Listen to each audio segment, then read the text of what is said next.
চাৰিদিনীয়া নিৰুদ্দেশ হৈ থকা তিতাবৰৰ ছাত্ৰীৰ মৃতদেহ উদ্ধাৰ ৭ নৱেম্বৰৰ পৰা সন্ধানহীন হৈ আছিল শিলিখাবাৰী গাঁৱৰ স্নাতক প্ৰথম ষান্মাসিকৰ ছাত্ৰীগৰাকী জগত সিং নামৰ এজন লোকৰ দোকানৰ চৌহদৰ শৌচাগাৰৰ টেংকিত উদ্ধাৰ হয় যুৱতীগৰাকীৰ মৃতদেহ জগত সিঙে ছাত্ৰীগৰাকীক হত্যা কৰি টেংকিত পেলাই দিছিল মৃতদেহ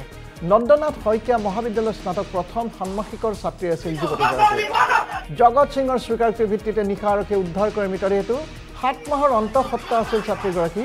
এই কুকাৰ্য লুকুৱাবৰ বাবে জগত সিঙে ছাত্ৰীগৰাকীক হত্যাকাৰী শৌচাগাৰৰ টেংকিত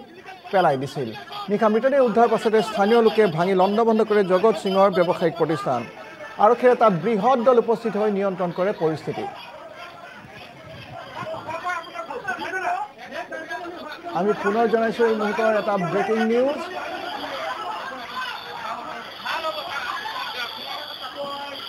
চাৰিদিনীয়া নিৰুদ্দেশ হৈ থকা তিতাবৰৰ ছাত্ৰীৰ মৃতদেহ উদ্ধাৰ ৭ নৱেম্বৰৰ পৰা সন্ধানহীন হৈ আছিল এই ছাত্ৰীগৰাকী শিলিখাবাৰী গাঁৱৰ স্নাতক প্ৰথম ষান্মাসিকৰ ছাত্ৰীগৰাকী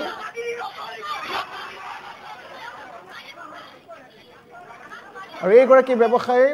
হাতত ফোন লৈ থকা অৱস্থাত যিখন ফটো আপোনালোকে প্ৰত্যক্ষ কৰিছে সেইগৰাকীয়ে হৈছে জগত সিং এগৰাকী ব্যৱসায়ী আৰু জগত সিঙৰ দোকানৰ চৌহদৰ শৌচাগাৰৰ টেংকিতে উদ্ধাৰ হয় এই যুৱতীগৰাকীৰ মৃতদেহ জগত সিঙে ছাত্ৰীগৰাকীক হত্যা কৰি টেংকিত পেলাই দিছিল মৃতদেহ নন্দনাথ শইকীয়া মহাবিদ্যালয়ৰ স্নাতক প্ৰথম ষান্মাসিকৰ ছাত্ৰী আছিল এই যুৱতীগৰাকী জগত সিঙৰ স্বীকাৰোক্তিৰ ভিত্তিত নিশা আৰক্ষীয়ে উদ্ধাৰ কৰে মৃতদেহটো ৭ মাহৰ অন্তঃসত্ত্বা আছিল ছাত্ৰীগৰাকী আৰু এই কুকাৰ্য লুকুৱাবৰ বাবে জগত সিঙে ছাত্ৰীগৰাকীক হত্যা কৰি শৌচাগাৰৰ টেংকিত পেলাই দিছিল মৃতদেহ নিশা মৃতদেহ উদ্ধাৰ পাছতে স্থানীয় লোকে ভাঙি লণ্ডভণ্ড কৰে জগত সিঙৰ ব্যৱসায়িক প্ৰতিষ্ঠান আৰক্ষীয়ে এটা বৃহৎ দল উপস্থিত হৈ নিয়ন্ত্ৰণ কৰে পৰিস্থিতি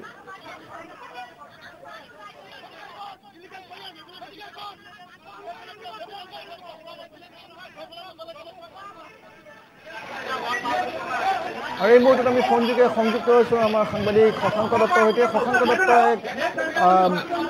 হত্যাকাণ্ড সংঘটিত হৈছে ৭ মাহৰ অন্তঃসত্ত্বা আছিল এগৰাকী ছাত্ৰী আৰু এই কুকাৰ্য সংঘটিত কৰিছিল জগত সিং নামৰ এজন ব্যৱসায়ীয়ে সবিশেষ আপোনাৰ পৰা জানিব বিচাৰিছোঁ হয় ইতিমধ্যে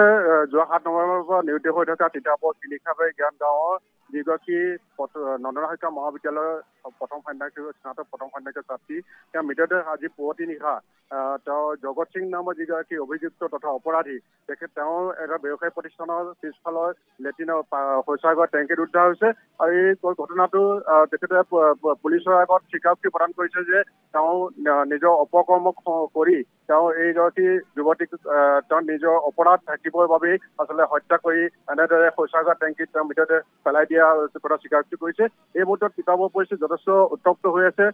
কালিৰে পৰা এই পৰিৱেশ সৃষ্টি হৈছে তিতাবৰ আৰক্ষী থানা ঘেৰাও কৰি ৰাখিছে বহুতো জনতাই আজি পুৱাৰ পৰা ক্ষোভিত জনতা তিতাবৰ আৰক্ষী থানা এই মুহূৰ্তত ঘেৰাও কৰি আছে আৰু সকলোৱে এই মুহূৰ্তত এই যিগৰাকী অপৰাধী জগত সিঙক পুলিয়ে পোখাই উৎখাত কৰাৰ লগতে তেওঁ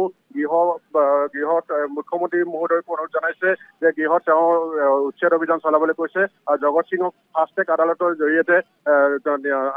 তেওঁক শাসন কৰি ফাষ্ট ট্ৰেক আদালতৰ জৰিয়তে তেওঁক